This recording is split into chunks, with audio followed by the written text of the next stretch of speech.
fines de esto, ¿no? Para fines, y sobre todo que son fines médicos. Entonces, ustedes lo que tendrían que hacer es ir a buscar a la literatura, que usualmente trabajamos con bases de datos confiables, e ir verificando que la terapia que tiene combinada, las dosis de acuerdo a su condición clínica, están correctas. Entonces, tú detectaste un área de oportunidad ahí, lo marcaste como un error de medicación de tipo de infranotificación.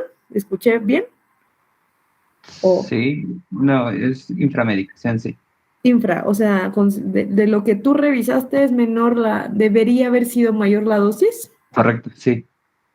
Ok, hasta antes de cerrar, hasta este punto, como íbamos en el orden, estaba Sofía, Ricardo y Mariana, ¿no? En el orden. Sí. ¿Querían comentar algo de esos mismos medicamentos para irlo relacionando y llegar a conclusiones? ¿Qué? Perdón, no entendí. Que en ese mismo orden, si tenías comentarios a propósito de el antiviral que comentó Andrés y y el tratamiento para tuberculosis, para que si tenías una opinión distinta de una vez lo fuéramos ligando. Ah, no, yo tenía una opinión de otra cosa. Ok, ¿alguno de los que alzó la mano quiere comentar algo de esos dos?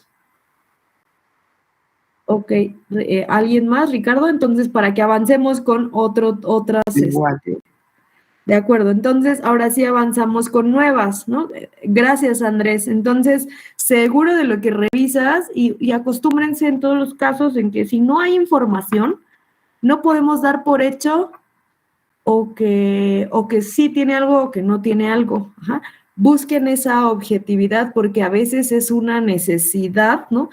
Tener otro tipo de laboratorios. En esto, pues es teórico y ustedes ven el caso para fines didácticos con ustedes, pero si esta fuera la realidad, tendrían que buscar, ir a preguntar al médico, ¿y por qué a ciclovir? Y a lo mejor dirían, pues porque le hicimos ¿no? un estudio y si vimos, o él tiene recurrencia de herpes, etcétera, ¿no? Pero con datos, ¿no? Y no quedarnos en el que no hay información o asumir que sí lo tiene o asumir que no lo tiene. Entonces, eso nos va a meter en problemas, el hecho de asumir. Entonces, está perfecto lo que comentaste, Andrés. Gracias. Continuamos entonces con Sofía y luego Mariana. Sí, yo el medicamento que no vi por qué se lo estaban prescribiendo era la metadona. Ok. No vi la necesidad de un opioide mayor. Ok. Y además tenía muchas interacciones con los antibióticos esenciales para tuberculosis. Ok. Entonces, en mi opinión, se debería de suspender. Ok, ¿no tenía ninguna manifestación de dolor por nada?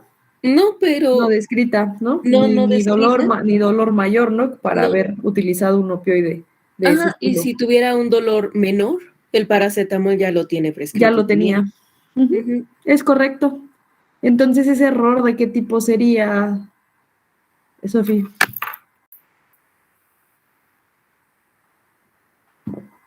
¿Qué tipo de error sería, Sofía? El 1.3 pensé que tenía el de prendido, perdón. Error de medicamento innecesario, ¿no? Ajá. De acuerdo. Mariana, adelante.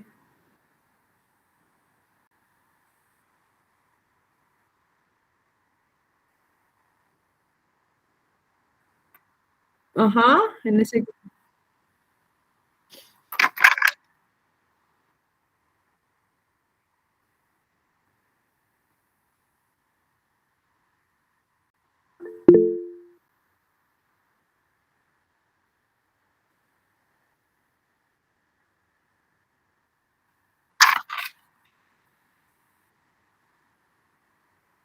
Okay.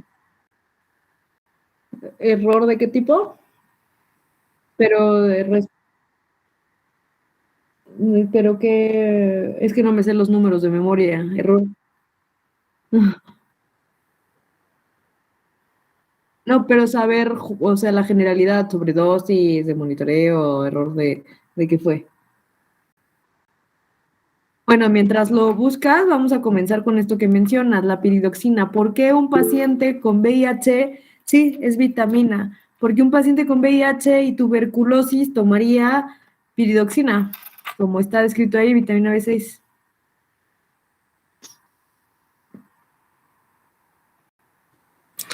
Para prevenir la neuropatía periférica, ¿no?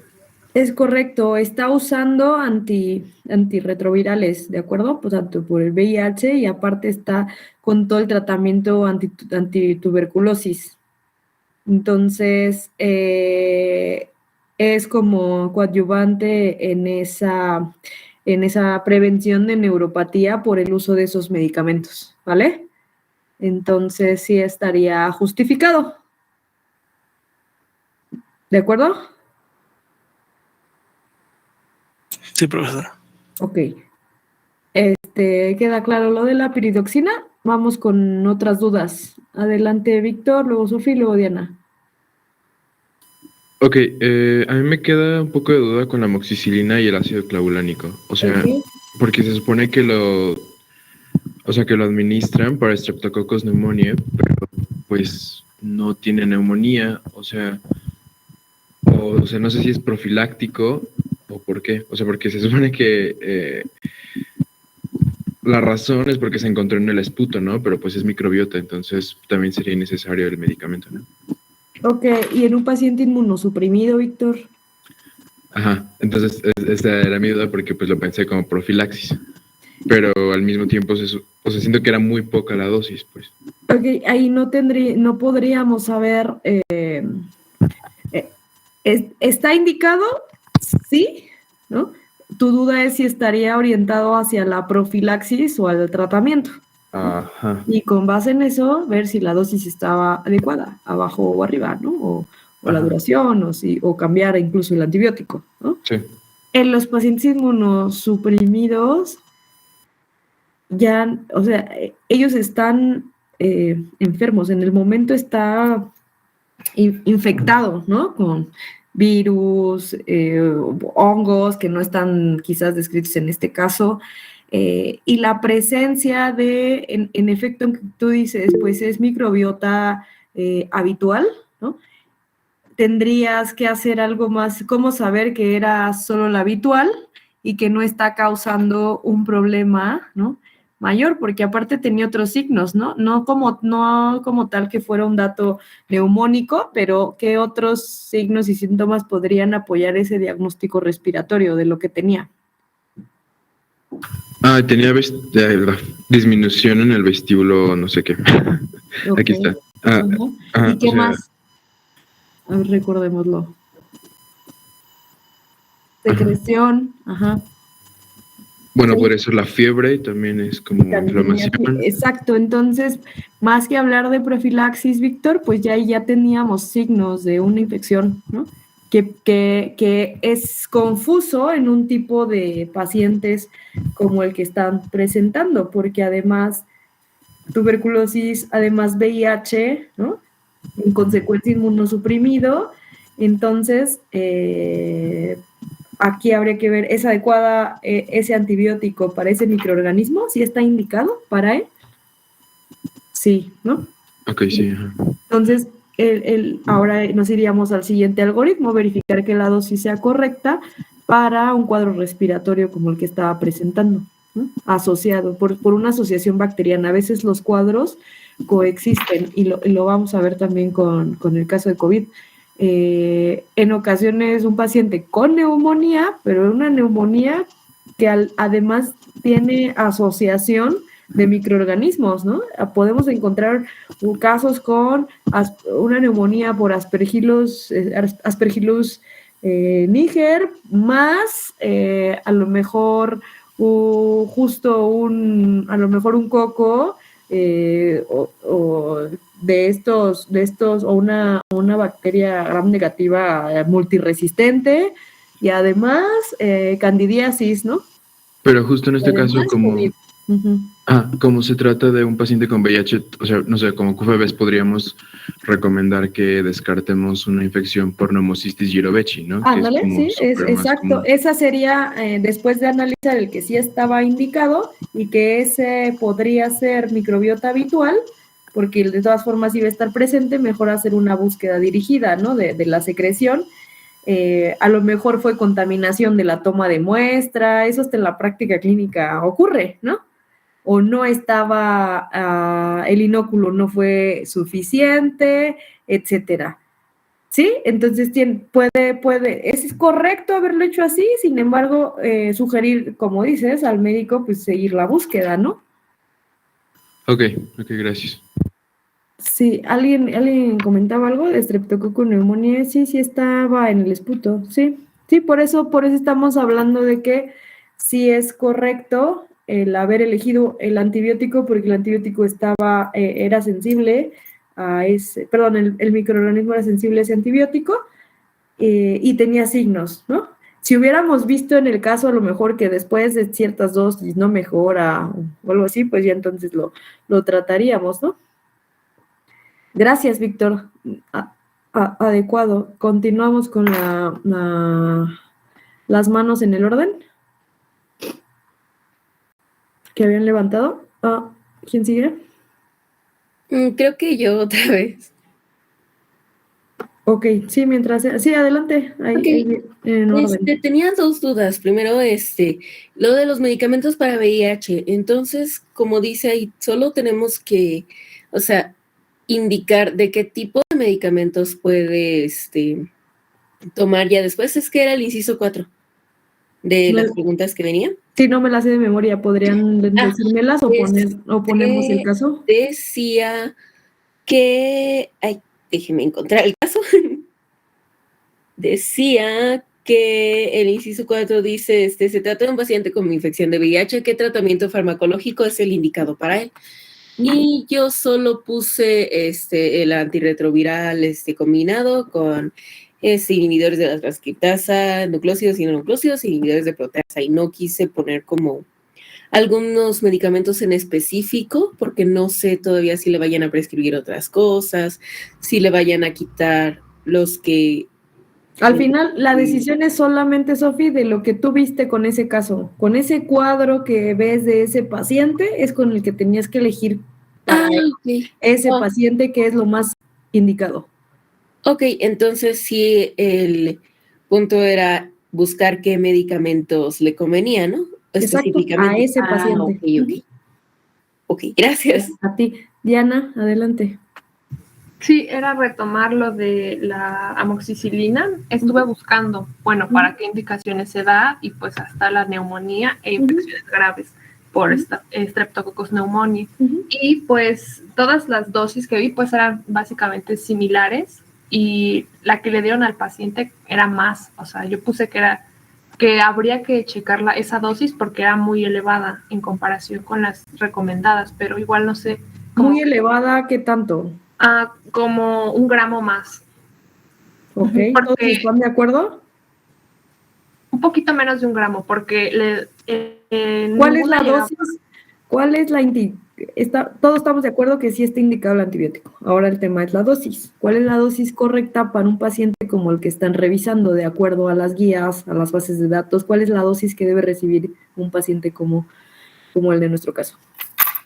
Encontré que puede ser de 500 miligramos a 1000 miligramos cada 8 horas.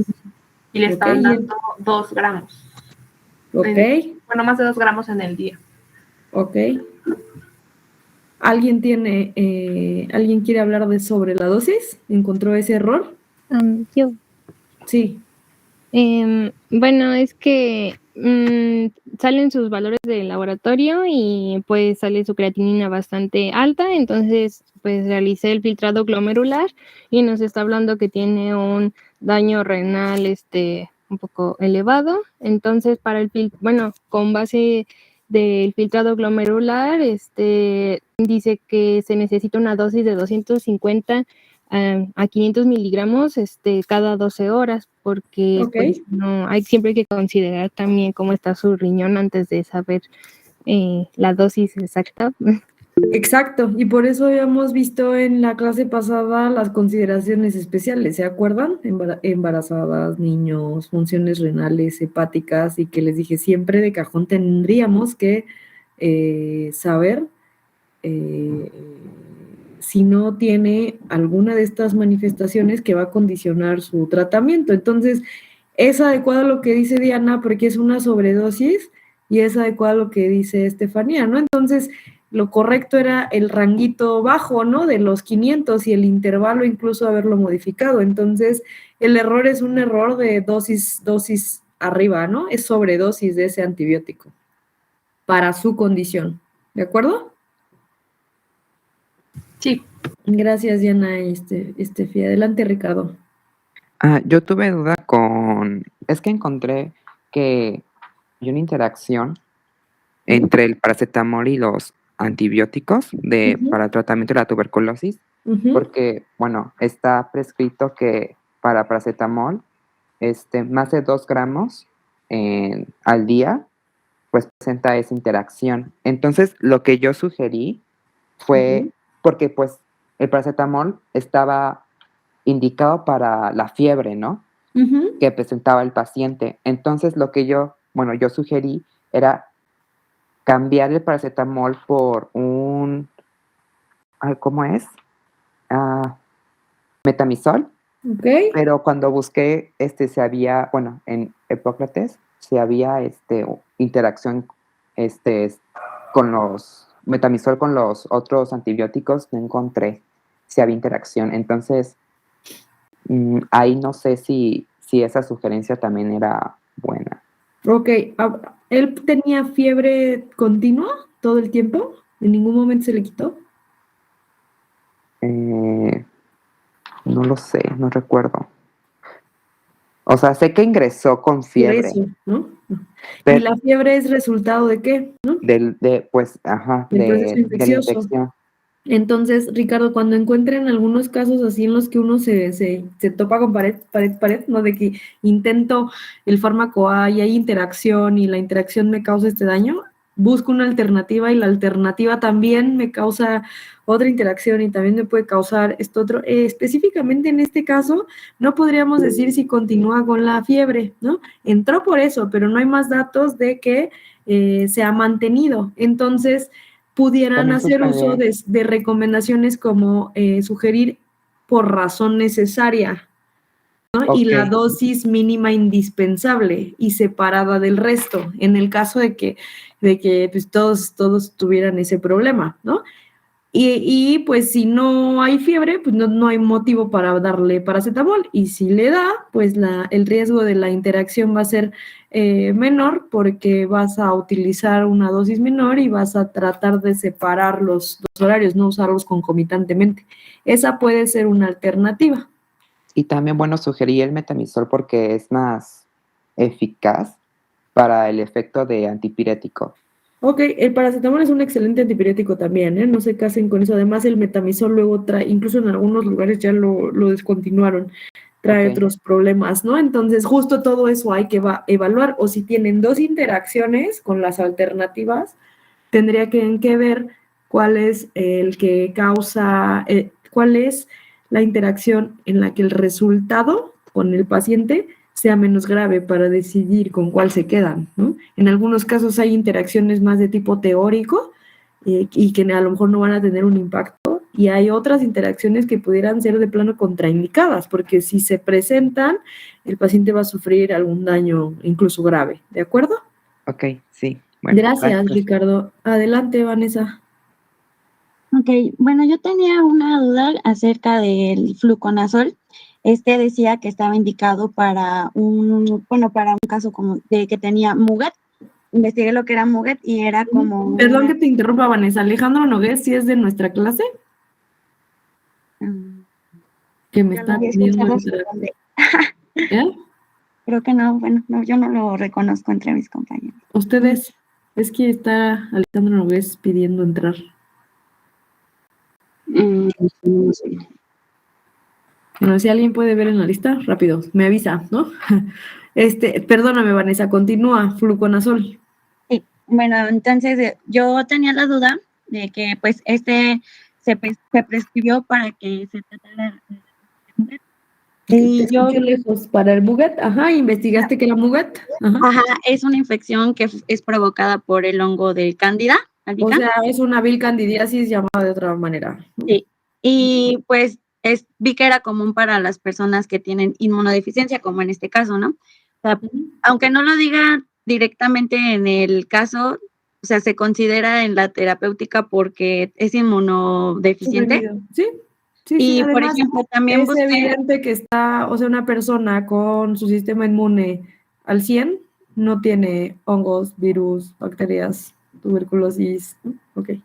ok, y por ejemplo, busqué algunas interacciones y vi que, por ejemplo, la rifampicina tiene interacciones antagónicas con el fluconazol, o sea, como que si tiene ese tipo de interacciones, entonces sí sería útil dárselo aún así. Sí. Más bien hay que ver qué tipo de interacciones. O que en ese caso, ¿qué harías? ¿El fluconazol es el único tratamiento para tratar la candidiasis? Ah, no, hay muchos. Entonces, Ok, justo podría entonces elegir cambiarlo. tienen que ir avanzando en ese algoritmo, ¿no? Tiene un hongo, ¿sí? Una levadura, hay que quitársela, ¿no? ¿Cuál es el tratamiento para esa candidiasis?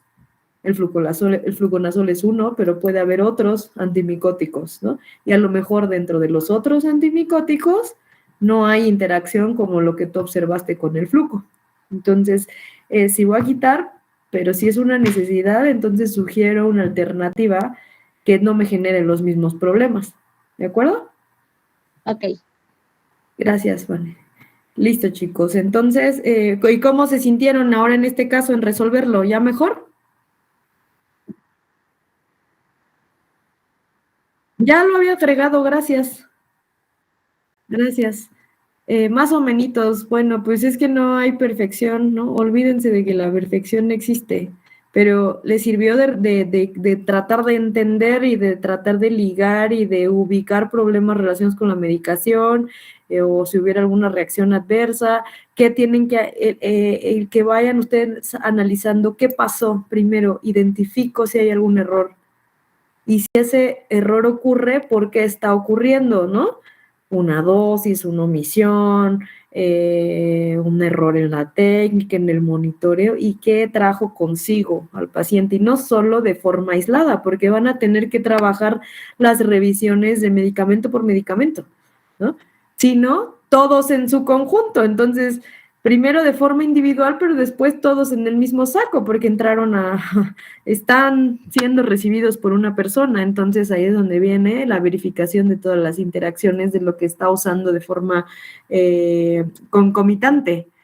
¿De acuerdo? Entonces pues, se nos empiezan a complicar las cosas porque creíamos que ya todo estaba perfecto y ahora hay que recomendar otros medicamentos por el resultado de las interacciones, ¿no? Pero se trata de que ejerciten con este tema. Muy bien, niños. Entonces, vamos a ver caso COVID. Pero antes de eso, justo tuvieron su examen y cerraron antimicrobianos, ¿verdad? Y antiparasitarios también. Sienten que mataron al paciente. No, pues lo mejor de todo es que ustedes solo van a recomendarle al médico. Entonces, vean la responsabilidad que tienen de sus actos, ¿no? Entonces, ya cerramos antiinfecciosos, ¿de acuerdo? Entonces, justo hoy quiero hablarles un poquito de resistencia antimicrobiana súper rápido para pasar al caso COVID, ¿no? Y no andar matando pacientes. No es fácil, ¿eh? Porque cuando ya los tenemos de a de veras, nos vamos todos al bote. Es feo los procesos legales, etcétera. Ahí luego hacemos un conversatorio de dudas, de esas dudas que les pudieran surgir. Bien, ustedes, esta pregunta se las hago. Ustedes han pensado, no que cómo quisieran morir, porque eso es muy macabro, ¿no? Como de ya nos queremos morir, más bien, ¿han pensado en cómo podría ser su muerte o cómo no quisieran morir o cómo se han puesto en ese escenario alguna vez? Sí, a ver, Mariana, rápido. Adelante. Uh-huh.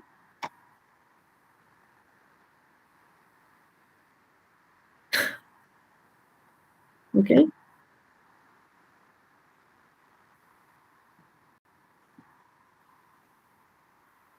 Ok, Pero además no son las únicas dos cosas, o sea, esos fueron como los tops, que eso fue como un ejercicio, ¿ok?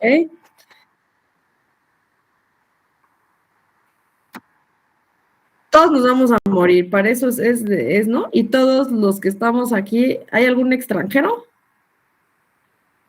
Todos somos mexicanitos. Entonces, seguramente tendremos, como dices Mariana, hipertensión, diabetes, síndrome, o en general síndrome metabólico, ¿no? Más los factores heredados, más el tema de cáncer, más los problemas cardíacos, ¿no? Más lo que ya se va a acumular que afecta a, ustedes lo han visto, ¿no? Los contaminantes, etcétera. Quizás vamos a desarrollar algún tipo de cáncer por haber sido químicos, no cuántas veces usamos y cuánto nos respiramos en los laboratorios, los antecedentes familiares que tenemos, hay mil maneras. Y eso si no contamos justo la pandemia, un accidente automovilístico, la delincuencia, ahogados. ¿Qué más? A ver, echen más historias de que no les gustaría. Bueno, yo hace poco fui a andar en bicicleta y me da mucho miedo. Me da mucho miedo como morirme en la bicicleta atropellada. No me gustaría eso. Accidente en la bici. Sí. Yo justo venía en eso. Casi me atropello. Que te atropellen. Es horrible, ¿no? Horrible ver un paciente politraumatizado por accidentes, intoxicado, también. Bueno, algunos se ha preguntado, Alzheimer, algo degenerativo, ok, cáncer, mucho menos todo ese proceso, de acuerdo, y que muchos lo hemos vivido de cerca, ¿no? Con familias, pacientes, etcétera. Ok, a mí me da miedo morirme por una infección para la que no tenga un antibiótico que sirva y que no, el microorganismo que me ataque, así sea un mini bichito, sea resistente a todo, ¿no? Y eso ya es muy próximo. Por eso les hice esa pregunta. Exactamente, nos espera en el 2050 el tema de la resistencia antimicrobiana debiera ser una preocupación para todos ustedes. Ya. ¿Cuántos años van a tener en el 2050?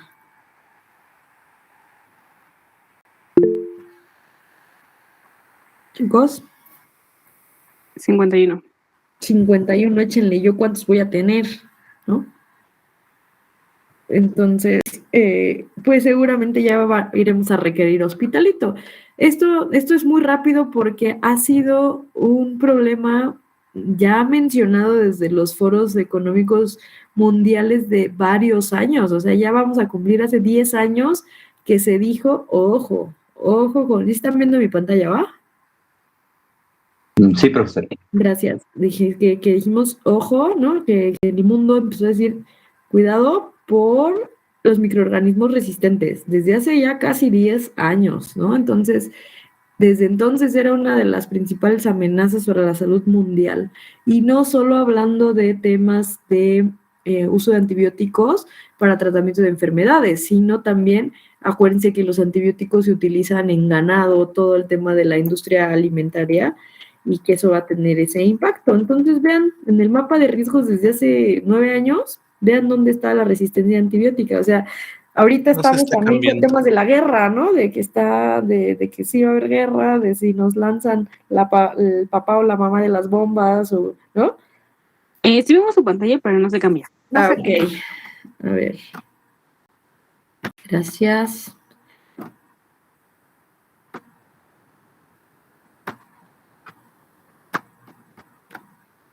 Creo que cuando la amplío es cuando pasa eso. ¿Ahí la ven? Sí la vemos.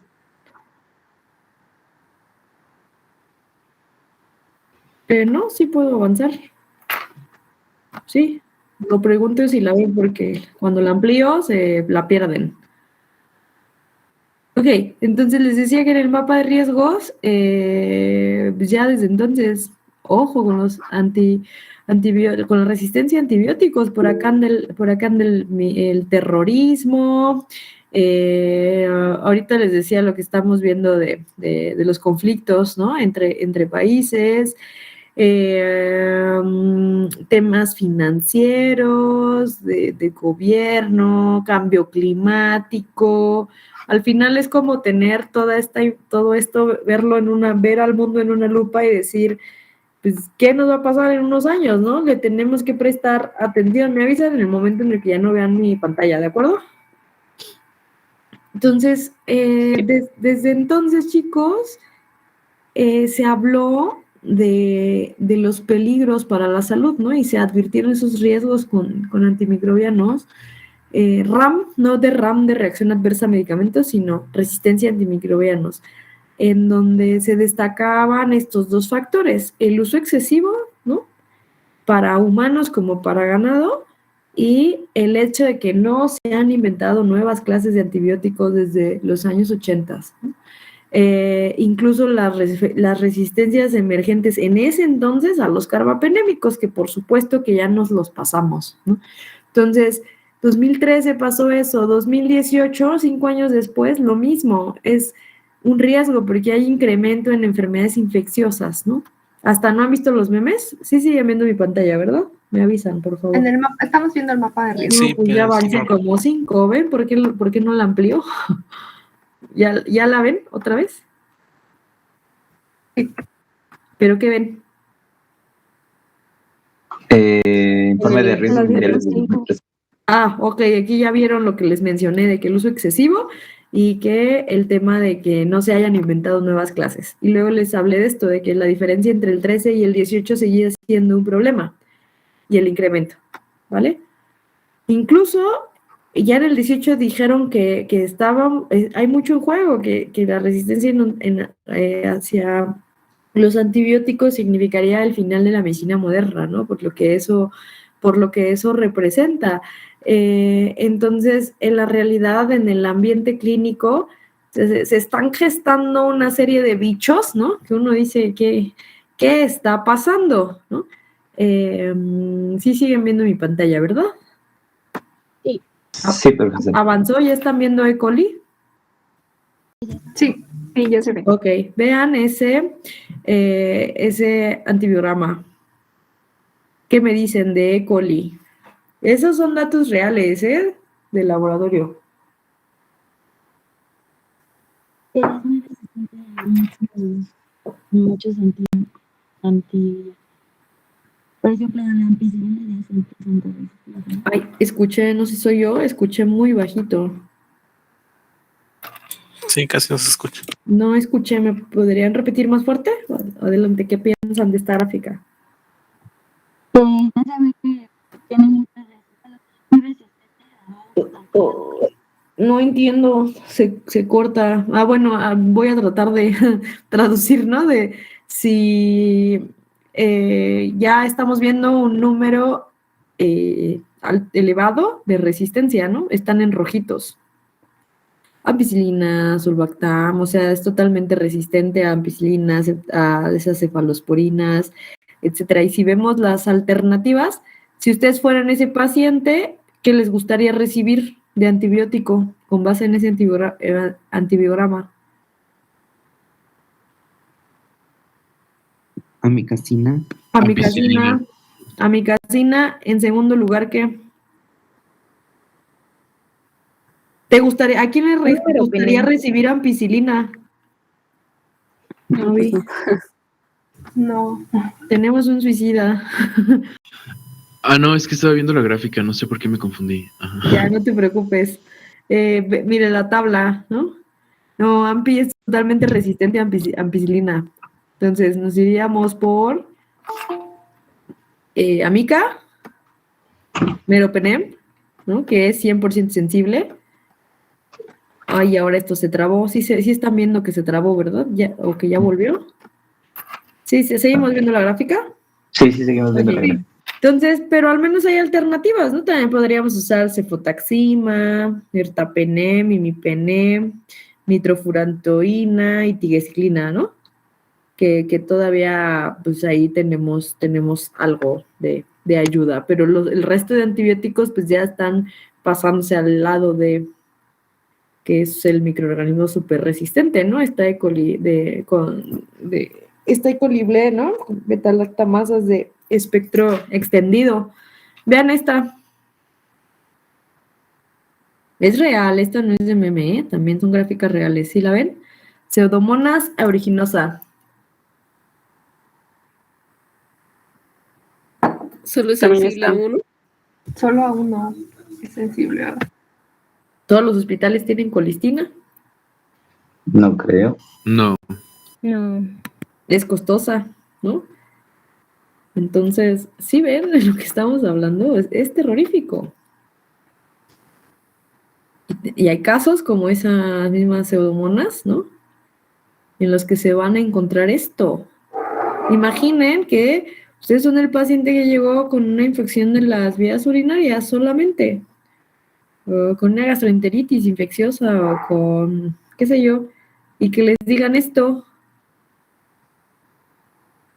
Lloro.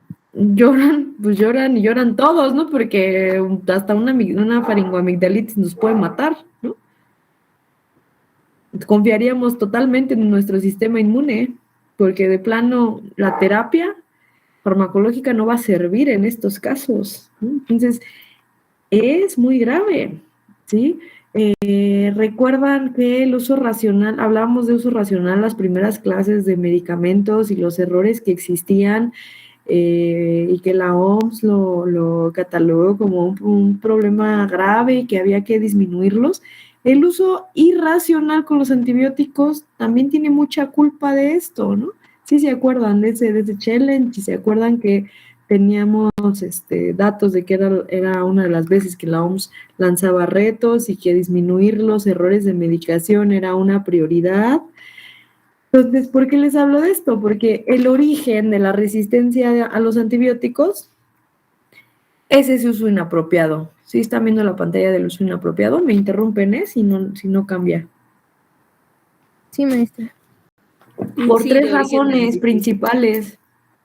Prescripciones innecesarias. Justo asocienlo al tipo de errores que estamos tratando de identificar con los casos que traemos aquí. Es decir, indican antibióticos o nos automedicamos antibióticos, ¿no? Para infecciones virales, ¿qué pasó ahorita en los 2 años de pandemia? ¿Cuántas de las personas que ustedes tienen cerca no recibieron antibióticos para algo que los antibióticos no funcionan en lo absoluto? Entonces, ese es un problema, prescripción innecesaria de antibióticos. Prescripción frecuente de antibióticos de amplio espectro. Tienen un microbichito y le damos una bomba, ¿no? Entonces lo único que hacemos es hacerlos más fuertes, ¿no? Por los mecanismos que ustedes ya conocen y que han visto en otras materias.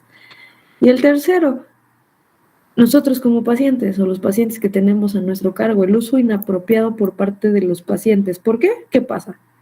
Lo que hablábamos igual en las primeras clases.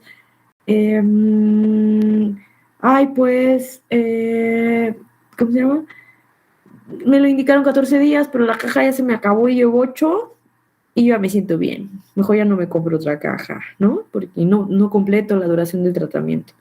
O eso pasa, se me olvidó tomármelo, era las 11, pero me quedé dormido. ¿Qué hago? ¿Me lo tomo doble al otro día para suplir esa dosis? O pues ya mejor me espero hasta las otras 11, ¿no? Decisiones que tomamos como pacientes, que están todas estas asociadas a que usemos inapropiadamente los medicamentos. Existe un sistema, no sé si ustedes sabían, pero el GLASS, el Global Antimicrobial Resistance Surveillance, si lo quieren buscar, así lo buscan como GLASS, aquí lo tienen en las presentaciones, se las paso. Entonces, esta era la última actualización que se hizo en el 18, antes de pandemia. Participan 58 países. ¿Ven dibujado a México? No. ¿En rosita? No. No está. No es rosita, es morado feminista, ¿no? No está México, y eso no cuesta. Esta red de lo que trata es de que si un país se pone a trabajar en ciertos datos y colaboraciones para la búsqueda de estrategias e implementar acciones para disminuir la resistencia, participas aquí, ¿no? Entonces, pues no, desafortunadamente México no está. Eso no, si ven, no es cuestión de dinero. Hay países de ingresos incluso de muy bajos, vean África, ¿no? Entonces esa no es una condición. En el 2013, que es cuando justo fue un boom por este análisis de riesgos mundiales, vieron que 700,000 muertes eran atribuibles a la resistencia antimicrobiana. O sea, actualmente ya se muere gente por eso. Y vean la cifra que estiman para el 2050. Por eso les decía de que ustedes van a tener 50 años, ¿no? Más o menos. Yo voy a ser geriátrica seguramente. Entonces, de que me voy a infectar de algo, me voy a infectar de algo. Y probablemente me va a decir, pues se va a morir, ¿no? Porque pues el antibiótico no funciona. Entonces es de verdad un problema. Para octubre del 2019 había 99 países ya de ingresos igual inscritos al GLAS, ya le cambiaron, está en azulito, ¿ya lo vieron? Y pues se están sumando más países, pero vamos lento. Es decir, nuestro tiempo con antibióticos se acabó desde hace mucho, ¿no? Ya tenemos de verdad en el ámbito clínico muchos problemas con ellos. Entonces, si no se hace algo de forma inmediata, es que ya era para ayer, ¿no? Ya no es, vamos a pensar qué vamos a hacer a futuro, es que ya tenemos el problema encima, ¿sí? Se han implementado diferentes iniciativas, más de 50 iniciativas, tanto gubernamentales, no gubernamentales, todo esto para incentivar financieramente la investigación y el desarrollo de los antibióticos. Entonces, vean, encuentran todas estas iniciativas en la Unión Europea, en Estados Unidos, en Reino Unido, algunas multilaterales como las que están acá, algunas chistosas como New Drugs for Bad Bugs, está padre, ¿no? Este programa. Al menos el nombre. Entonces, pues sí hay grupos de personas que se están preocupando por hacer algo, pero no ha sido suficiente. Entonces, ¿qué hay de los nuevos antibióticos? Los nuevos antibióticos no tienen mecanismos novedosos, más bien han sido modificaciones estructurales de las moléculas que ya conocíamos antes, ¿no? A lo mejor solo modifican algún residuo o son reconstituciones o combinaciones, ¿sí? Entonces, la misma industria farmacéutica que está haciendo, ¿saben qué? Pues ya no hagamos antibióticos. ¿Recuerdan el proceso para que una molécula nueva logre comercializarse? ¿Cuántos años llevaba y cuánto dinero llevaba? Entonces piensen en un antimicrobiano que lo desarrollo por 15 años y que me gasto miles de millones de dólares en esos años para que en 6 meses que yo lo comercialicé, los microorganismos ya son resistentes a ese. ¿Lo van a comprar? No. Entonces, ¿visto financieramente es redituable para la industria? No. No lo es, ¿no? Entonces, los que de aquí se vayan al lado oscuro de la industria desarrollen antibióticos, ¿no? Entonces, como no es tan posible, ya están más bien la industria diciendo, hemos perdido la batalla, más bien trabajemos en el desarrollo de alternativas como anticuerpos, probióticos, terapias de fagos, estimulación inmunológica, vacunas. Más bien ya no le puedo ganar, más bien vamos a defendernos, ¿no? Porque no lo estoy logrando. Entonces, eso es muy lamentable. Estos son artículos del 17, pero en realidad es porque no hay nuevos antibióticos, ¿no? Vean el número de antibióticos que se aprueban, ¿no? En 15 años, vean las Ns, o sea, es lamentable. En el 2014 sí hubo 7, wow, ¿no? Pero vean las demás frecuencias respecto a los años, pues la realidad es que son muy pocos. Aquí, sí siguen viendo mi pantalla, a ver, voy a ver si no se para. De acuerdo, y si ven de estos, ¿cuáles verdaderamente no son combinaciones de las ya existentes? Porque las fluoroquinolonas, los carbapenémicos, los macrólidos, las cefalosporinas, a todos estos los conocíamos, nada más que han sido solo actualizaciones. Hay algunos nuevos relativamente como estos, como la plazomicina, ¿no? Que la aprobaron en el 18, y hablando de medios relativamente nuevos, ¿no? Para el tracto urinario, que lo aprobaron en Estados Unidos, ¿no? Por supuesto, aquí todavía no está tan accesible, pero es un ejemplo de que sí hay, pero no lo suficiente. Esta, si les es de interés, miren, hoy. Ahorita, no, déjenme, esperen, es que no podía copiarles la liga para que lo vean, dinámico. Es una, a ver, ábranlo ustedes y para que lo vean y lo vamos poniendo aquí. Me avisan si siguen viendo mi pantalla. ¿Sí la siguen viendo? Sí, ya la vemos. Entonces aquí ven, es como una línea de tiempo del desarrollo de antibióticos desde el 2014. Ajá, y el tipo, en la fase en la que se encuentran, ¿no? Entonces vean, es como una animación bien padre, ¿no? Y vayan viendo, perdónenme, y vayan viendo cómo va transcurriendo esto por años y cuántos se quedan ahí.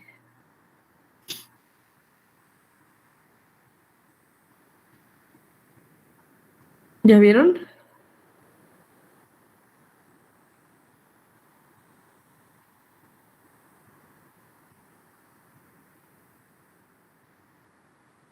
Me avisan si ya se aburrieron, ¿eh? Vamos en el 17. Os lo adelanto.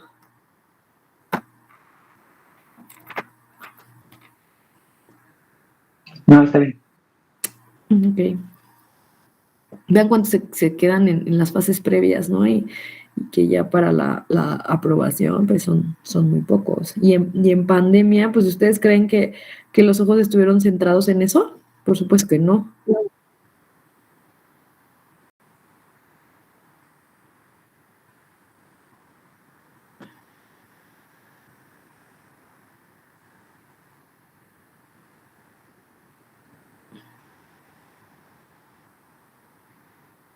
Ahí vamos en el 2019.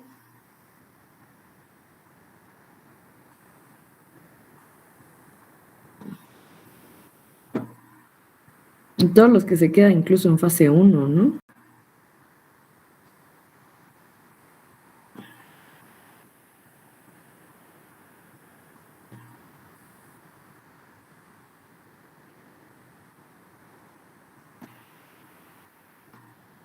Muy bonito. ¿Ya vieron cuántos?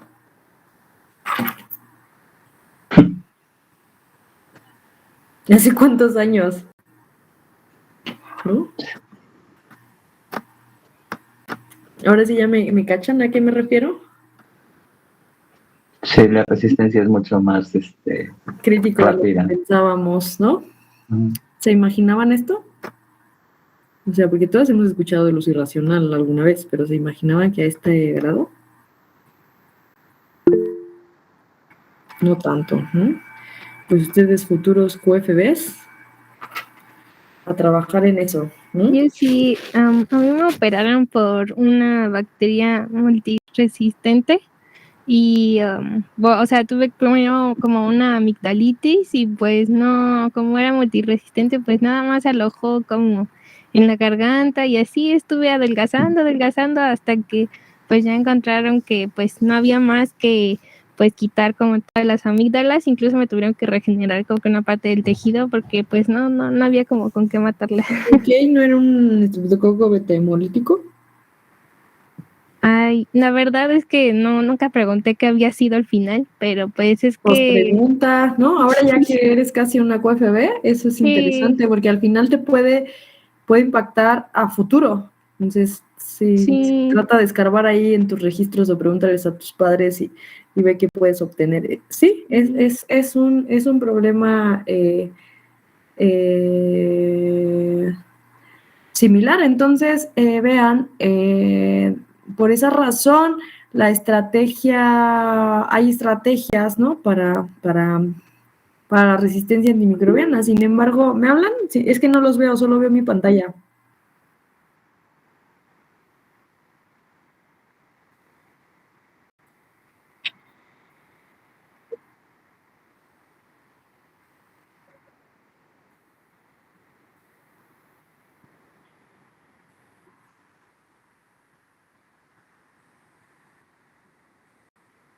es correcto.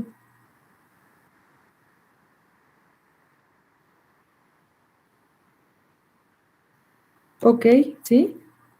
Que es quitar un fragmento de por esa misma causa, ¿no?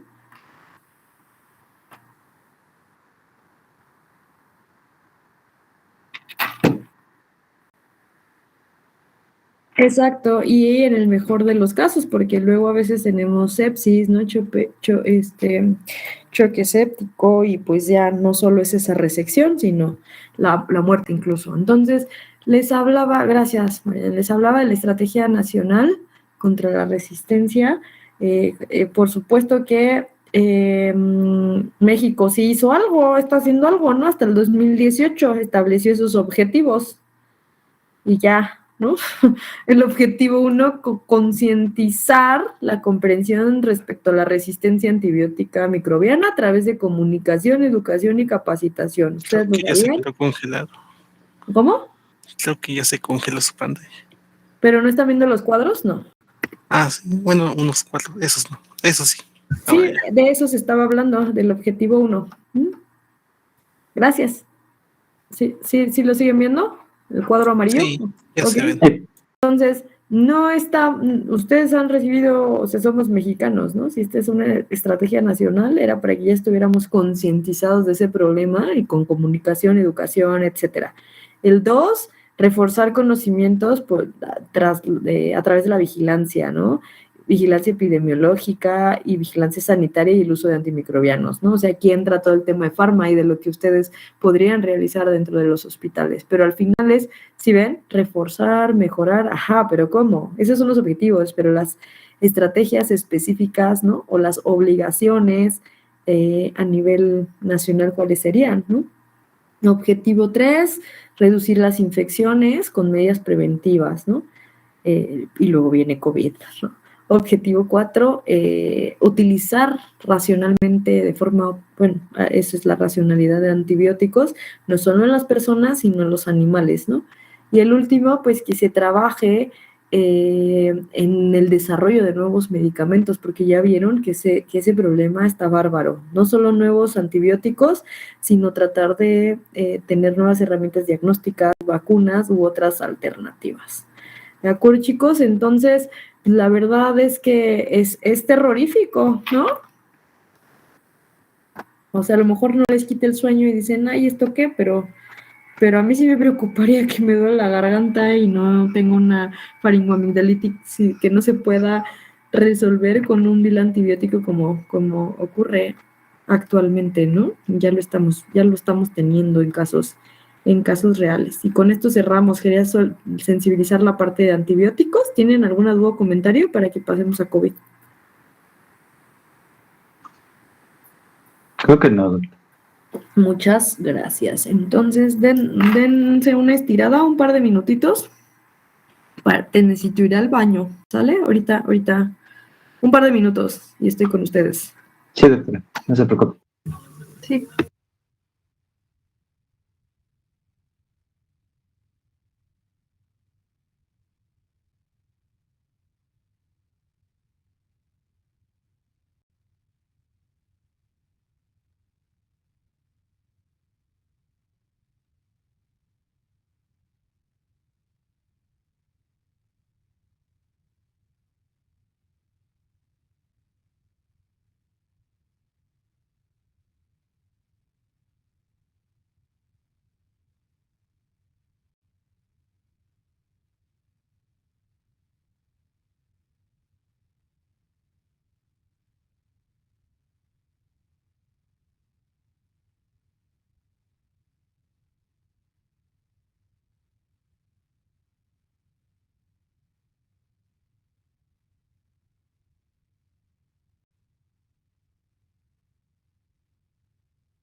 Listo, ya volvimos. Ya se estiraron. Ya acabé de ver Euforia, ¿eh? Los alcancé. La primera. ¿Qué le pareció? Y pues ya acabé, ¿no? Ya se acabaron todas, ¿no? Hasta que. O todavía va a haber más.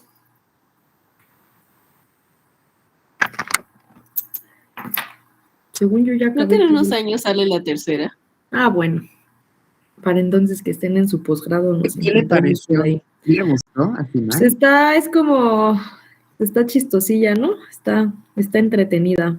Digo, a pesar de que a ratos me dormía y un capítulo lo tuve que volver a poner como 1000 veces, ¿no? Porque me queda dormida, pero creo que bien. Muy bien, chicos. Chicas, ya tienen su caso, ¿de acuerdo? Entonces vamos a hacerlo dinámico. ¿Quién me ayuda? Es que cuando yo presento solo veo mi pantalla porque no tengo dobles pantallas. No tengo por aquí el iPad ni nada. ¿Quién me ayuda a presentar solo el caso? Y alguien que no quiera participar y que solo quiera participar poniendo la descripción del caso COVID. Y lo vamos resolviendo. Hay un meme que dice que deberían hacer una serie más apegado a los treintones que buscamos el amor, departamento, etcétera. Luego lo mandan, ¿no? ¿Quién me ayuda a subirlo? Si quieren yo. Gracias. ¿Qué? COVID, ajá. Como dijimos que pues como hacer, que me sonó como muy complejo, ¿no? Porque como que el paciente pasó como por muchos estadios y también bueno, creo que sí dice la fecha, ¿no? Ah, sí dice la fecha. Cuando todavía estaba muy de moda el uso de pues medicamentos que no eran apropiados, ¿no? Como la ivermectina, citromicina. Entonces, bueno, eso yo noté. Claro. Además, es tomado de las realidades, ¿eh? Yo le modifico y le quito y le sumo o le pongo para meter un poco de controversia y para fomentar sus búsquedas, ¿no? Y el análisis. Entonces vamos a empezar, ¿no? Ese paciente, 70 años, de la Ciudad de México. Entonces, de verdad, desde que ustedes abren un expediente, tenemos que ir asociándolo todo. Vive en Ciudad de México, tiene 70 años, entonces ¿ahí qué me debe brincar? Es un geriátrico. ¿De edad? Es un geriátrico. Ajá. Estuvo muchos días, como dice Diana, internado, 39 días. Entonces, ¿qué pasa con un paciente que se queda mucho tiempo en un hospital? Infecciones. Tiene infecciones asociadas. Hemos hablado no solo las infecciones, ya vieron el campo minado que son los hospitales para que a la gente nos encante equivocarnos en los hospitales, ¿no? Entonces, no solo infecciones, sino que pudiera resultar en una caída, en errores de medicación, etcétera, etcétera, etcétera. Entonces, hasta ahí, que brinca, ¿no? Geriátrico, con una larga estancia hospitalaria, así se llama. Llega por urgencias, ¿no? Y llega por una neumonía. Llega por una neumonía y pensamos que es COVID-19, como todas las neumonías que habían llegado todo el 19, todo el 20, ¿no? Todo el 21. Bueno, aquí a nosotros llegó el 20, 21 y lo que va del 22, ¿no? Entonces, ahí estamos bien. Sin embargo, también como diagnóstico inicial tiene que tromboembolia pulmonar, síndrome de Guillain-Barré, neumonía típica versus probable infección. O sea, también ahí no tenemos todavía un diagnóstico certero, ¿no? Este es lo que los diagnósticos iniciales al recibirlo, ¿no? Padecimiento actual, 3 semanas previas a que ingresa, tiene ataque al estado general, disminuye la fuerza muscular, inicialmente las extremidades superiores, inferiores, tiene un síndrome diarreico, estos signos y síntomas, disgeusia, hiposmia o anosmia, ¿no? Hipertermia, es decir, fiebre, dificultad para deglutir, Entonces sí van viendo qué nos brinca de ahí, ¿no? Signos y síntomas. Se le hace una PCR y ¿qué ocurre? Negativa, ¿no? Entonces, ¿de ahí qué me dicen? ¿De ahí qué podemos saber?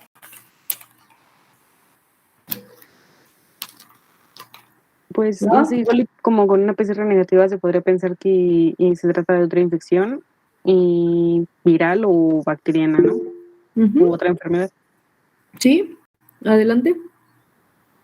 Yo lo que pienso es, me salta lo de las 3 semanas, porque ahorita estoy viendo que, o sea, la infección de COVID dura unas 2 Apenas semanas. vamos en el párrafo inicial, Sofi. De ese párrafo del padecimiento inicial, ¿qué les brinca?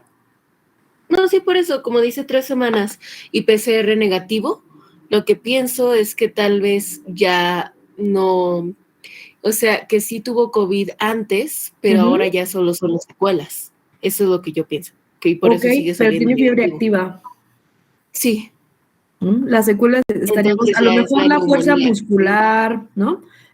O lo que conocemos de COVID que causa a posteriori, ¿no? Pero tiene signos que son sí característicos de la infección activa, ¿no? Eso es lo raro aquí. Y como Sí, eso es dices, lo raro. pero una PCR negativa, ¿no? La vida es cruel, luego no quisiéramos tener toda la claridad y no es así. Entonces, ok, vamos avanzando, pero es también importante esa disminución de la fuerza y en las extremidades superiores e inferiores, ¿ok? Entonces, justo por toda esa sintomatología, acude a urgencias, ¿no? Tiene signos vitales estables, está saturando al 95%, en realidad no estaríamos hablando de una dificultad respiratoria ni severa, ¿no? No está cercano a eso. Le hacen una tomografía, TAC es tomografía axial computarizada de tórax, y que observan tromboembolia pulmonar. ¿Qué es eso de tromboembolia pulmonar? ¿Alguien sabe? Coágulos en los pulmones. Coágulos en los pulmones, ¿no? Por decirlo de forma muy gruesa y coloquial. Entonces, ¿qué se observa? También, bueno, la tromboembolia está en esa base y en posterior derecha. Parénquima pulmonar tiene una imagen de vidrio despulido, ¿no? ¿Qué es eso de vidrio despulido? Y una clasificación CORRATS 3. ¿No? ¿Todo eso alguien sabe qué significa? CORRAT evalúa la sospecha de afectación pulmonar por COVID.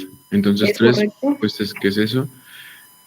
Y la parenquimia, según yo, es el tejido especial, es el que hace la función de, pues, el cambio Parénquima. gaseoso. La parénquima del intercambio gaseoso en el pulmón. Entonces, si tiene como vidrio despullido, se ve como turbia, ¿no? Ajá, o sea, cuando ustedes han visto alguna vez una tomografía. Sí. Sí.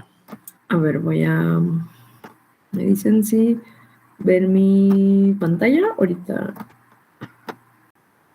¿Sí la han visto? ¿Sí la ven? Sí. Miren, ¿no? Las tomografías que usualmente se ven así, ¿no? Y la tromboembolia en una imagen, pues en estos accesos que están aquí, ¿no? O sea, es la vascularización de los pulmones, se generan trombos, se tapan. Entonces, pues estamos peor, ¿no? Ay, perdón. Y la parte de CORRATS, como bien dice tu compañero, sí, en el parénquima pulmonar, justo en COVID, se ve un vidrio cuando está clarito, como lo vemos, translúcido, ¿no? Entonces, esta parte de vidrio despulido es como esa opacidad, por decirlo de algún modo, y eso ven en la tomografía. Y dice CORRATS 3, ¿no? ¿Qué es eso de CORRATS 3? Se utiliza cuando ustedes ya tienen una imagen, el CORRATS, tienen la imagen diagnóstica, entonces lo pueden ir asociando. Si es un CORRATS 3, es de acuerdo al nivel de la infección, cómo ha avanzado, ¿no? Desde que no existe y que que no hay, en la imagen no hay daño y cómo vamos avanzando, ¿no? Entonces, y está asociado también con el diagnóstico de COVID, es decir, un CORRATS-1 no está asociado a COVID, pero un CORRATS-6 sí lo está, incluso ya tendríamos hasta una PCR positiva, ¿de acuerdo? Entonces, tiene que ver con el diagnóstico que se emplea para ellos. En el caso, un CORRAT-3 está como indeterminante, es decir, no está claro si es o no COVID, pero, o sea, no podemos decir que sí, pero no podemos decir no. O sea, hasta ahí vamos muy raros, ¿no? En ese sentido. Tienen la tromboembolia, eso podría dar explicación a los signos y síntomas de arriba. La PCR es negativa, a lo mejor tuvo COVID antes, ¿no? Ahí tendríamos que estar haciendo esas diferencias, ¿no? Bueno, tiene ciertos valores. ¿Por qué lo pongo tal cual? Porque esto en la vida real ustedes se lo van a encontrar en los expedientes, ¿no? Y lo que les decía las primeras veces, no somos expertos nosotros en clínica, nosotros no nos enseñan a diagnosticar, no tenemos por qué ver toda esta terminología médica, ¿no? Conocemos las generalidades de la fisiología, pero no a este detalle. Entonces es bien importante que ustedes, cada que ven algo así, lo seleccionemos para ver qué demonios significa eso, ¿no? ¿Eso qué es eso de PESI? ¿Y qué es eso que tenga PESI de 108? ¿No? ¿Alguien sabe qué es PESI? Es el índice de severidad de embolismo pulmonar. Tiene este dato nos sirve para ver qué tan grave está el pulmón secundario a ese a ese tromboembolismo, ¿no? Ok, hasta ahí vamos bien, pues sigue estando así como raro, ¿no? ¿Qué pasa? Como trae otros datos de debilidad en la fuerza muscular, en las extremidades, pues también le piden valorarse por neurología. Entonces, el neurólogo que concluye, polirradiculoneuritis. ¿Qué es eso de ni lo puedo pronunciar? ¿Alguien sabe qué es? ¿No? Es una enfermedad autoinmune que tiene que ver con la inflamación de las raíces nerviosas en la médula espinal, ¿no? Y en algunos casos también en los pares craneales, y entonces disminuye los reflejos. Entonces piensa que es eso, autoinmune inflamatoria, ¿no? Entonces, como piensan que es esto y que está asociado a este tipo de enfermedad autoinmune, entonces le indican inmunoglobulina, ¿no? Durante 6 días. De urgencias y de este abordaje inicial lo pasan a la terapia intensiva. ¿Hasta ahí vamos bien? ¿Nadie se ha perdido? Sí, vamos bien. Nos faltaba decir qué era eso de dímero D, ¿no? ¿Qué es eso de dímero D? ¿Alguien sabe? ¿Lo recuerda? Es una prueba que hacemos en sangre básica. Ajá. Con la coagulación, ¿no? Ajá. Sí, es para saber que si hay problemas, temas de pérdida excesiva de sangre cuando hay alguna lesión, y al final tiene que ver con verificar temas de coagulación. Y en la actualidad también se utiliza justo para la asociación con COVID, porque ya se ha visto que niveles superiores de dímero D, o sea, se asocian a un riesgo hasta 18 veces mayor en mortalidad en estos pacientes COVID que los que tienen dímero D bajo esos niveles. En nuestro caso, ¿cuánto tiene de dímero D? Tiene 10,000, ¿no? Este punto de corte del que yo les hablo es de 1,000, entonces, pues sí pudiéramos estar hablando que es un paciente que pudiera morir, ¿no? Porque está interviniendo ese valor en cuanto a la coagulación, ¿no? Eso es para fines diagnósticos meramente. ¿Qué más? ¿No tienen otras dudas de ahí? No. Ok, continuamos. Lo pasan entonces a terapia intensiva. Y en terapia intensiva, ¿qué observamos? Ok, ahí donde está. Ok, le ponen un catéter venoso central. ¿Qué es eso? Han visto aquí su subclavia y saben que aquí pasa estamos vascularizados y que a algunos pacientes se les pone un catéter de este lado. ¿Sí lo han visto? Catéter venoso central. El calibre es ancho, ¿no? Para la cantidad de medicamentos que va a necesitar, ¿no? A veces las venas no son suficientes y se colocan este tipo de catéteres centrales ya directamente a donde queremos que lleguen. Entonces, cuando le... alimentación, ¿no? ¿Cómo? También luego va la alimentación. Por el venoso central, no, por el parenteral, sí. ¿Parenteral? Es que a un paciente una vez sí que tenían ahí la alimentación.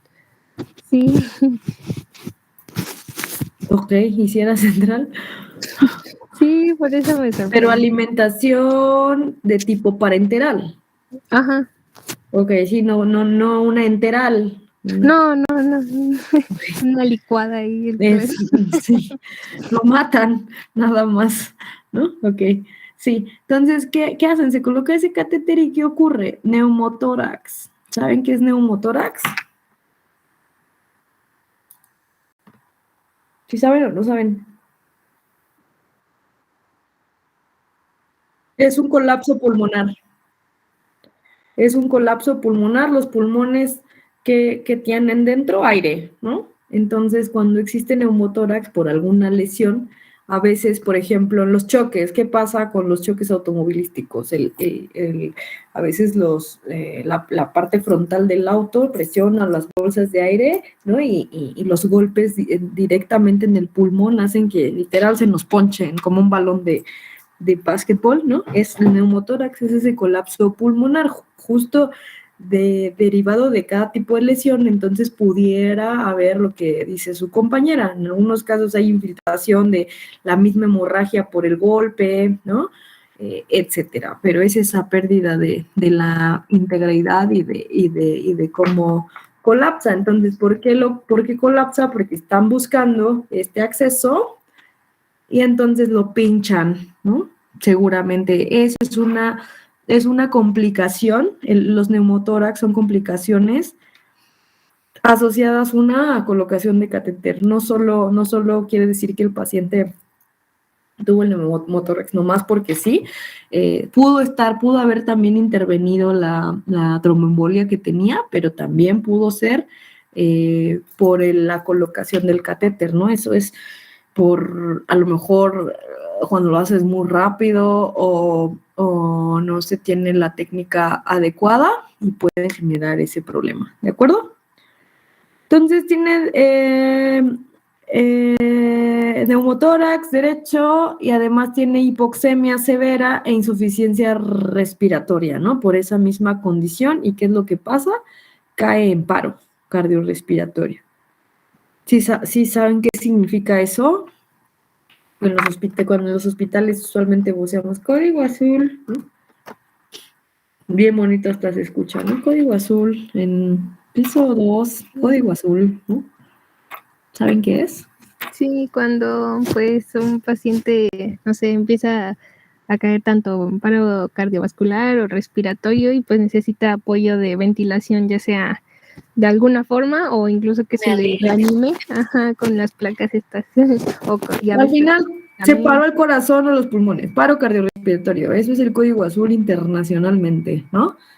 Al que hay que darle reanimación cardiopulmonar, porque ya se le paró el corazón y no respira. Eso es paro, ¿no? Entonces, lo tienen que salvar. ¿Qué es lo que hacen? Es cuando no han visto que hay unos carritos en los hospitales, unos carritos rojos.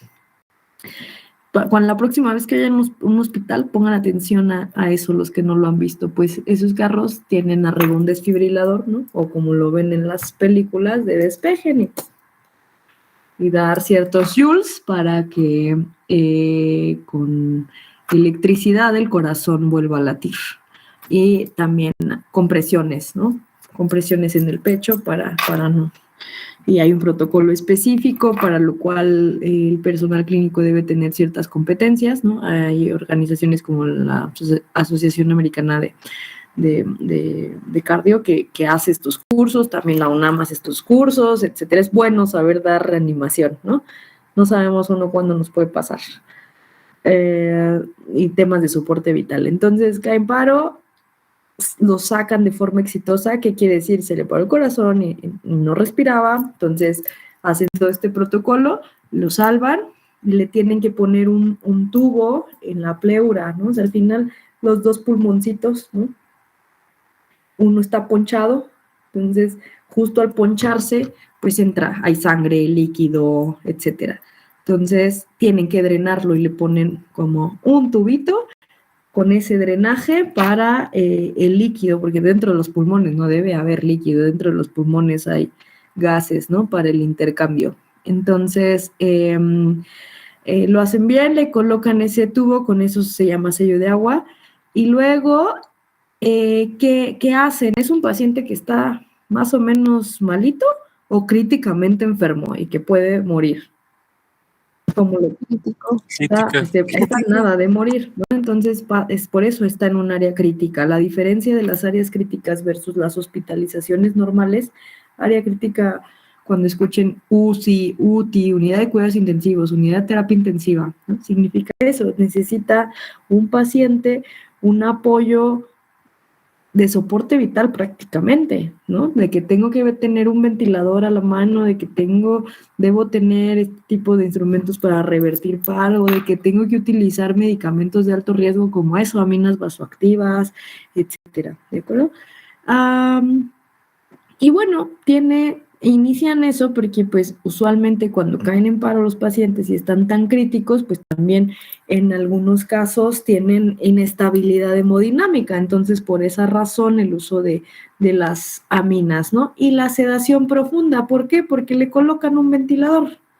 Entonces puede estar un paciente dormidito nomás y consciente y quedarse quieto y decir, bueno, aquí traigo mi ventilador, no es posible.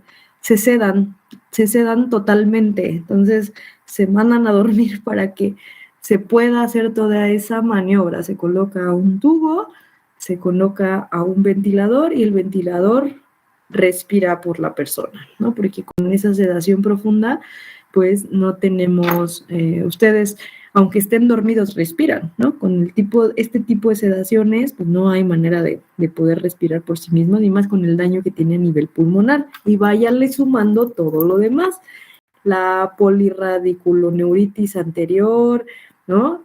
Todo el cuadro neumónico y encima este problema. ¿Sí van viendo? Ok.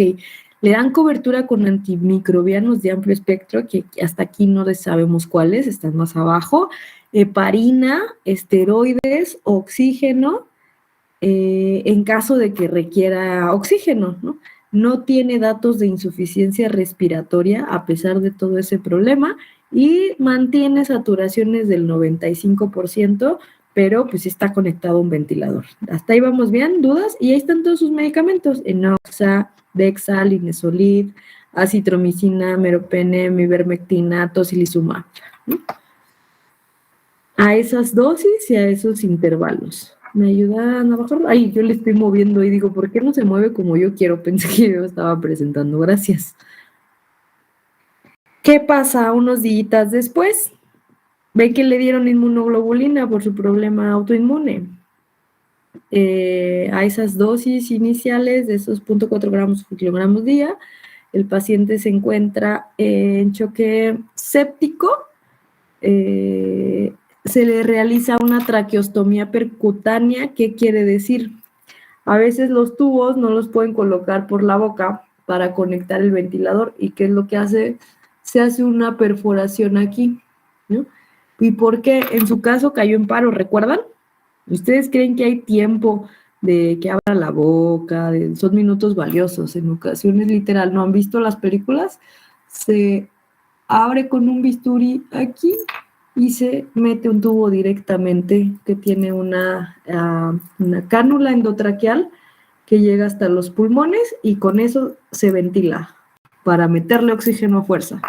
Así funciona. Entonces, ¿qué pasa cuando tienen el tubo aquí? pues, y lo tienen colocado, pues hay que hacerle, pues por ahí acomodarlo, ¿no? Porque luego se puede mover y eso es muy arriesgado. Entonces, por eso le hacen eso. Gastrostomía, ¿recuerdan que era una gastrostomía? Pues que le ponen algo en su estomaguito para que ahí pase la comida. Sí, o sea, no, ese paciente puede comer unos tacos de suadero que se me antojaron. No. No. Y menos de tripa, ¿no? Luego me recomiendan unos buenos tacos de tripa. Pero buenos, ¿eh? Ahí me lo cuentan después. Ya me dio hambre. No lo puede hacer. Entonces, la gastrostomía colocan un acceso, o sea, abren, usualmente son aquí laterales, con conexión directa al tubo digestivo para que por ahí entre una sonda por la que alimentan a la persona con nutrición enteral, ahí sí es enteral, es decir, como este tipo Ensure y todos estos productos líquidos para alimentación, cuando no pueden las personas alimentarse por sí mismas, pero esa es alimentación enteral, es decir, que va directo, ¿no? al tubo digestivo. Eso no puede pasar por una vena. Hay otro tipo de alimentación que es parenteral y esa alimentación, la que platicaba hace un ratito su compañera, va por las venas y lo que va por las venas son elementos esenciales, o sea, ya son micronutrientes, es decir, hacen fórmulas con selenio, con zinc, pero ya con los elementos esenciales de lo que tomamos, de los alimentos, ya nutrientes específicos, ¿sí me explico? Entonces, cuando ustedes vean gastrostomía, significa que tienen una perforación de la pancita para comer por ahí, porque no pueden deglutir, ¿sí? Se sabía que tenía el antecedente de Guillain-Barré. ¿Recuerdan qué es eso de Guillain-Barré? Es cuando el sistema inmune ataca el sistema nervioso periférico, genera debilidad muscular. Es correcto, entonces vamos asociando lo que él tenía desde un principio y por eso el diagnóstico inicial, ¿no? Entonces, además de Guillain-Barré, lo que ya sabíamos del otro diagnóstico, entonces se nos van complicando las cosas. Entonces, como tiene ese compromiso, como estaba activo ese cuadro, le iban a hacer una punción lumbar, ¿no? ¿Y por qué hacer una punción lumbar?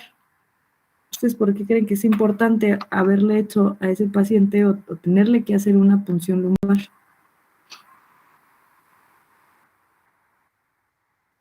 Por el choque séptico. ¿Sí?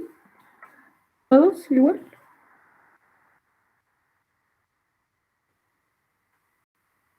Ay, perdónenme. Sí, y además a veces existen neuroinfecciones, ¿no? Infecciones, etcétera,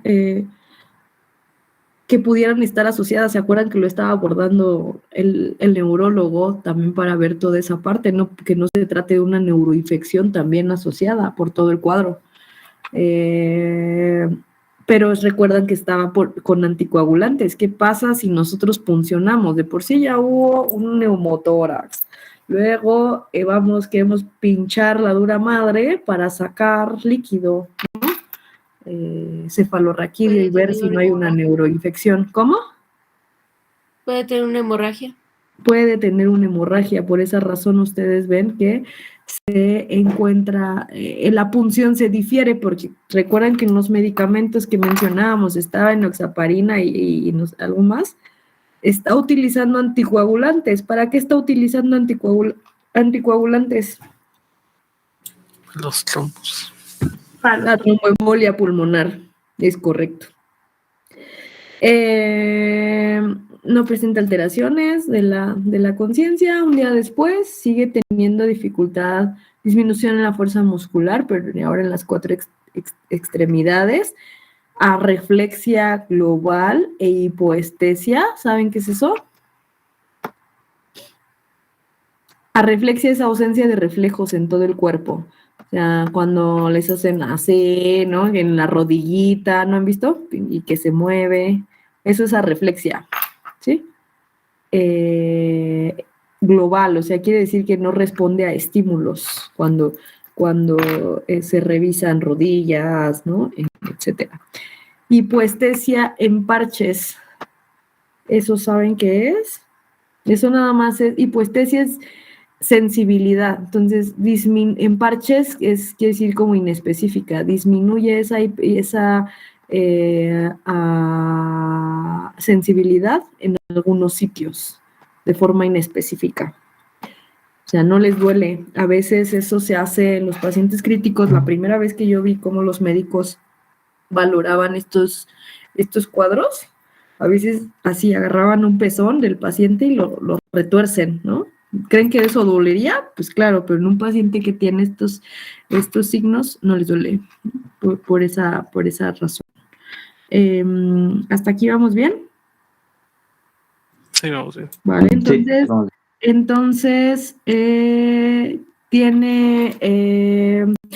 Continúa con la inmunoglobulina. De nuevo, bueno, había estado medio bien, luego vuelve a ingresar a la UTI porque se sigue complicando, o sea, cuando creemos que va bien, porque le pusieron todo eso, salió del paro, ya hasta lo estaban alimentando por la gastrostomía, ¿no? Y sigue con su inmunoglobulina, pues de nuevo se complica y va de nuevo para la terapia intensiva porque además tiene mayor dificultad al habla, o sea, ya cuando lo despiertan, cuando salen de las terapias intensivas, usualmente los despiertan de esa sedación en la que los tenían, ¿no? Entonces tiene dificultad del habla, deglución, reflejo de náusea, etcétera, ¿no? Y tiene esa gasometría. La gasometría, ¿saben cómo se hace? ¿Cómo hacen las gasometrías?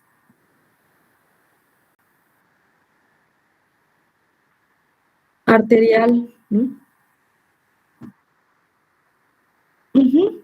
Entonces, se toman gases, exacto. Entonces tenemos esos valores de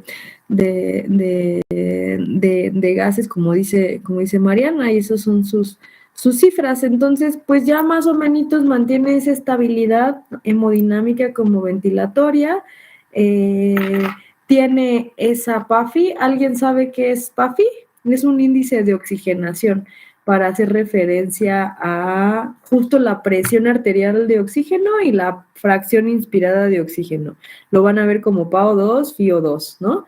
Justo es una relación para ver qué tan bien está el intercambio gaseoso, porque nos interesa saber que esté conservado ese intercambio, ¿no? Por todo lo que ha sufrido. Y además seguimos sin saber si sí COVID o qué demonios, si tiene neumonía, etcétera, ¿no? Glasgow de 15, compromiso de los músculos de la cara y cuello ya de forma bilateral. ¿Qué más podemos ver por aquí? Bueno, le hacen le hacen un Doppler venoso. ¿Qué es eso de Doppler venoso, no? Es como un tipo de ultrasonido. ¿Han visto los aparatos de ultrasonido como cuando las personas todos conocemos un ultrasonido, solo que el Doppler tiene como visión para ver cómo está el flujo sanguíneo, entonces se ve como con colores. Entonces, al poder observar el flujo con este tipo de estudios, lo que se ve es si hay obstrucción de ese flujo. Entonces, lo están haciendo justo por el tema de ver la trombosis, ¿no? Entonces, le hacen eso en las piernas también. ¿Por qué? Porque no solo tenía la tromboembolia pulmonar, sino un paciente con esas características puede ser que también haga trombosis venosa profunda, y ya hablando de las extremidades o de los miembros pélvicos, ¿de acuerdo? ¿Qué más podemos ver de ahí? Bueno, y todo porque había perdido la fuerza muscular, entonces era muy probable que estuviéramos hablando de ese tipo de trombosis de los miembros, ¿no? Sigue respirando bien, podemos subirlo un poquito. Unos días después le vuelven a hacer PCR, ¿no? Luego sigue pendiente, entonces le hacen también un perfil de neumonía típica ampliada, justo buscando todos estos bichos que suelen afectar a los pulmones de personas inmunosuprimidas, ¿no? Toda esa microbiota. Y hasta también le mandan PCRs para virus respiratorios no COVID, ¿no? A lo mejor influenza, etcétera, para saber qué está pasando en los pulmones, ¿no? Tenía buena respuesta a la inmunoglobulina, luego se reporta de nuevo otra vez PCR por COVID-19 negativo, ¿no? Se había solicitado la prueba incluso de anticuerpos, porque si la PCR no nos dice nada, no ha salido nada de otro tipo de infecciones u otro tipo de virus, pues al menos ver anticuerpos, ¿no? Para ver si se trataba de un paciente que ya había cursado previamente con COVID-19 y que ese cuadro haya sido secundario, ¿no? Y que la infección ya no estuviera activa. Luego, por estabilidad hemodinámica, no requiere apoyo ventilatorio, lo pasan a piso, ¿no? Quiere decir que va mejor y lo pasan a un piso normalito, ya sale de la terapia y se va a medicina interna, ¿no? Le inician rehabilitación porque tiene secuelas neurológicas. Recuerdan que perdió la fuerza muscular, que no tenía reflejos, etcétera. Entonces pareciera que va jalando, ¿no? Se suspende la enoxaparina y se cambia por rivaroxaban por los riesgos de sangrado que estaba presentando. Se ve que no tiene afectación vulvar y entonces sale de ahí y dice, vamos a empezar ya con reanimaciones de secuelas neurológicas. ¿Dónde me regresé? ¿Y qué creen que pasa después? Vuelve a caer en paro, ¿no? Regresa a la UTI porque hace un paro. Le van a hacer estudios en tomografía, vean cómo nos vamos complicando. Le van a hacer tomografía, cae en paro de nuevo y lo revierten satisfactoriamente. A veces hasta la movilización de los pacientes es tan peligrosa que puede seguir generando este tipo de cosas, ¿eh? No han visto a veces el de que no lo muevas o no solo cuando se rompen algunos huesos, sino el cuerpo humano, una persona cuando está muy grave, eso hasta puede afectar hemodinámicamente, ¿no? Entonces, pudiera solo de la movilización caer en paro, ¿no? O pudo ser también azaroso. El chiste es que cuando están haciendo tomografía, cae en paro, lo revierten de nuevo. O sea, es un paciente que vio la luz y regresó 2 veces hasta este momento. Lo revierten, sí requirió tratamiento, y lo dejan, le dan norepinefrina, ¿no? Entonces ahí ya son datos que no necesitamos que ustedes conozcan. Le vuelven a colocar la sonda una sonda endopleural. Acuerden que el pulmón lo tenía mal para que por ahí drene y por el tema de lo del neumotórax que había hecho. ¿Podemos ir más abajo? Se le hace traqueostomía. Se modifica el antimicrobiano. Como hubo una herida, chicos, cuando metieron el tubo, pues tienen que resolver ese tema, ¿no? Se modificó el antimicrobiano, seguramente por resistencia, porque seguía con otros datos, y lo cambiaron por un carbapenémico. Se tomaron hemocultivos para ver si ya no estábamos hablando de una sepsis, ¿no? Y no solo ya la parte pulmón, sino que estuviéramos hablando de una infección mayor. La mayoría de casi todo estaba adecuado. Ven que tenía la gastrostomía, a veces también se las quitan, todo estable aparentemente. Y otra vez planean ya otra vez regresar a piso, ¿no? De que estaba en UTI, planean regresarlo para acá. Y encuentran hemocultivos positivos, ¿de qué? Cultivos de secreción bronquial con Klebsiella pneumoniae, hemocultivos positivos con Staphylococcus hominis, cultivo de secreción bronquial con Candida albicans, y también encuentran en el urocultivo enterococos. ¿Sí se dan cuenta lo crítico que es tener un paciente en un hospital tantos días? ¿En dónde tiene microorganismos? En absolutamente todos lados, ¿no? ¿Por qué urocultivo? Porque un paciente así, ¿qué hay que hacer? Colocar una sonda, ¿no?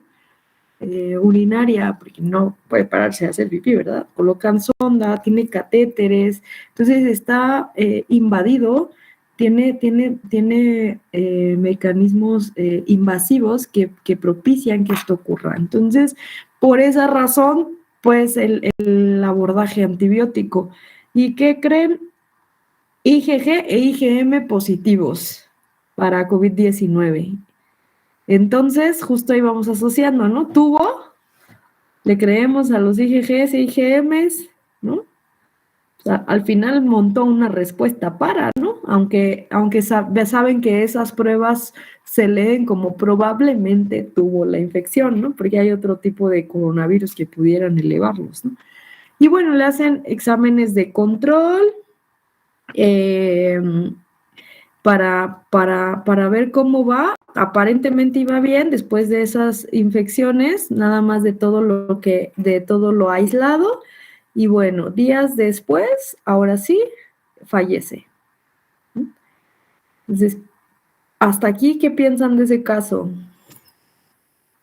Lo conté para irles explicando más o menos de qué trata y en su lectura no fuera tan complejo no entender alguna terminología.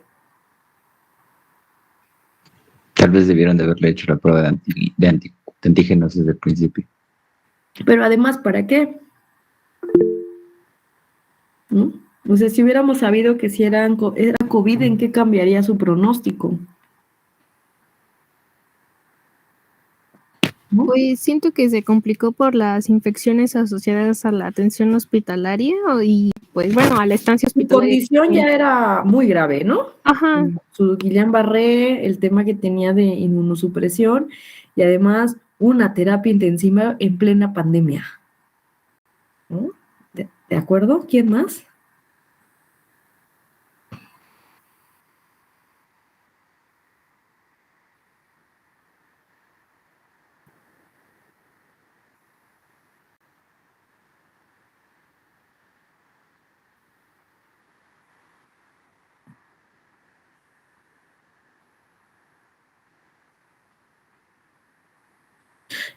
Exacto. Sin embargo, si fuera nuestro papá, nuestro abuelito, ¿no?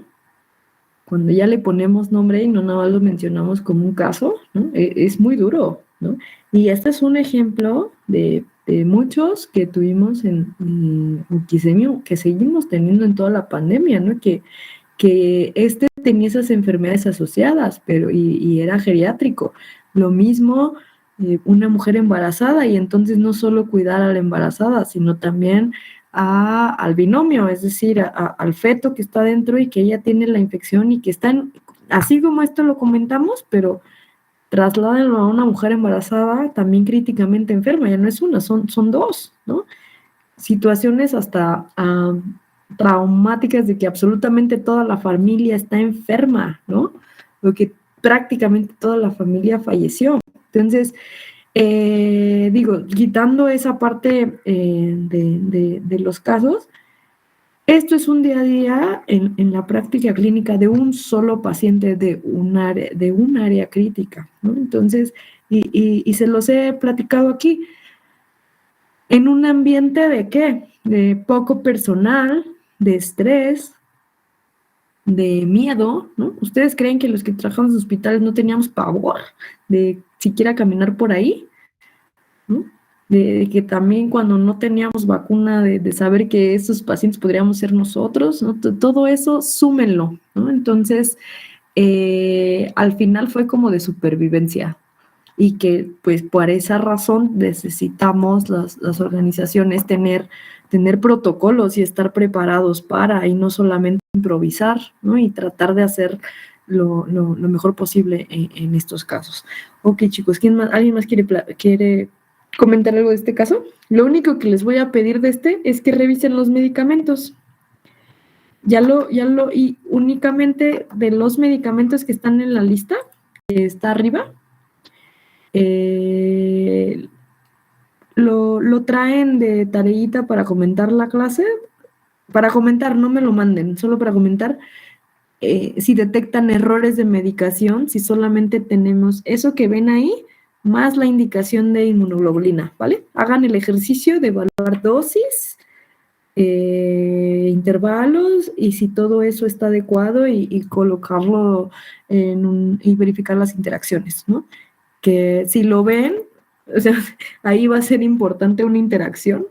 Por eso cuando me preguntan, ¿y qué se haría, no? Ojalá fuera la decisión de, como decía hace un ratito su compañero, le cambio el paracetamol por el metamizol, ¿se acuerdan? Ojalá fueran ese tipo de decisiones, ¿no? Tienen que aprender también ese tipo de criterio y juicio clínico, ¿no? ¿Qué sí es verdaderamente relevante, ¿no? El uso de anticoagulación, porque o sea, el problema de la trombosis era esencial, ¿no?